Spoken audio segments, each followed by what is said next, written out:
Hello everyone, एक बार फिर से आप सभी का आपके अपने इस यूट्यूब चैनल पर स्वागत करता हूं। तो दोस्तों, एक बहुत ही बड़ी अपडेट निकल के आई है। यहाँ पे आप लोग देख सकते हो कि एनपीएस वालों का कितना बुरा हाल हो रहा है।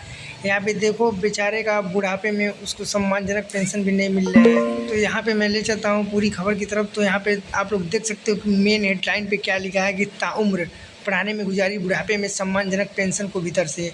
मतलब कि बेचारा सारा उम्र अपना पढ़ाने में निकाल दिया, लेकिन उसको इस समय पेंशन पाने में इतनी तकलीफ़ कि उसका खर्चा भी नहीं चल पा रहा था। यहाँ पे देखो, 70 से 80 हज़ार वेतन पाने वाले शिक्षक की पेंशन 764 और 869 रुपये प्रतिमाह निर्धारित। तो यहाँ पे कैसे हुआ है, ये फर्स्ट सेकंड थर्ड केस है। मतलब 3 लोग रिटायर हुए हैं, सबको मैं बताऊँगा, लेकिन जान लेते हैं पूरी खबर। तो यहाँ पे देख लीजिए कहाँ से खबर है, गोरखपुर।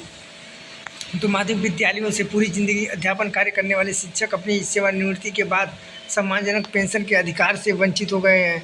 यह नई पेंशन स्कीम की हकीकत नहीं, बल्कि तकनीकी कारण से हुई गड़बड़ी है। इसका नतीजा यह हुआ कि सेवानिवृत्ति के बाद जिन शिक्षकों को 70,000 80,000 रुपये वेतन मिल रहा था, उसकी पेंशन 764 और 869 रुपये प्रतिमाह फिक्स हुई है। शायद इन्हीं विसंगतियों के चलते न्यू पेंशन स्कीम का सरकारी शिक्षक और कर्मचारी विरोध कर रहे हैं। ऐसा नहीं है कि अपने हक के लिए इन शिक्षकों ने कोई आवाज़ नहीं उठाई। विभागों के चक्कर लगा कर सभी की चप्पलें तक घिस गई, लेकिन कोई सुनवाई नहीं हुई है। अब लाचार सरकारी व्यवस्था को कोसने के अलावा इनके पास कोई और चारा नहीं बचा है।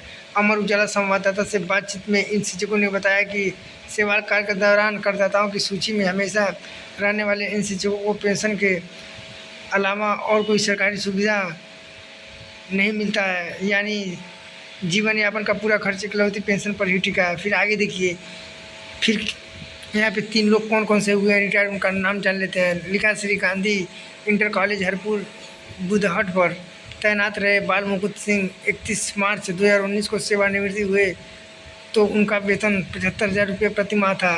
न्यू पेंशन स्कीम के अंतर्गत उनकी पेंशन 764 रुपये प्रतिमाह बनी है। फिर आगे चलते हैं, कुशीनगर जिले के उदित नारायण इंटर कॉलेज से मार्च 2019 में सेवानिवृत्त जयराम गुप्ता का सेवानिवृत्ति के वक्त वेतन 80,000 रुपये था। न्यू पेंशन स्कीम में उनकी पेंशन 869 रुपये निर्धारित हुई। फिर चलते हैं तीसरे व्यक्ति के पास। यहाँ पे देखिए, पटेल स्मारक इंटर कॉलेज पटेल नगर भटभट से 30 जून 2015 को सेवानिवृत्त बलिराम सिंह का वेतन 45,000 रुपये निर्धारित था। एनपीएस के मुताबिक उनको पेंशन ही नहीं निर्धारित हुई। यहाँ पे देखिए कितना मतलब इन लोगों के साथ धोखा हुआ है। जिनका 45,000 80,000 75,000 से लिए, उनको 1,000 रुपये भी पेंशन नहीं मिल पा रहे हैं। तो फिर देखिए यहाँ पे लिखा है, क्यों है पुरानी पेंशन की मांग।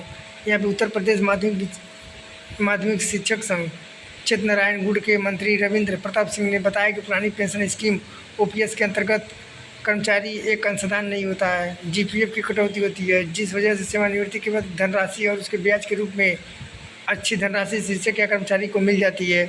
मूल वेतन का लगभग 40-50% हिस्सा पेंशन के रूप में आजीवन मिलता है।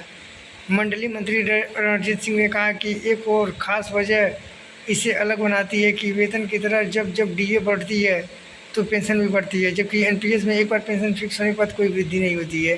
तो दोस्तों, यहाँ पे पुरानी पेंशन की मांग इसीलिए है क्योंकि यहाँ पे 50% तो आपको बेसिक पे का मिलेगा जितना रिटायरमेंट के वक्त रहता है, और प्लस यहाँ पे डीए का भी जैसे जैसे महंगाई भत्ता बढ़ता है उसी हिसाब से पेंशन भी बढ़ता है।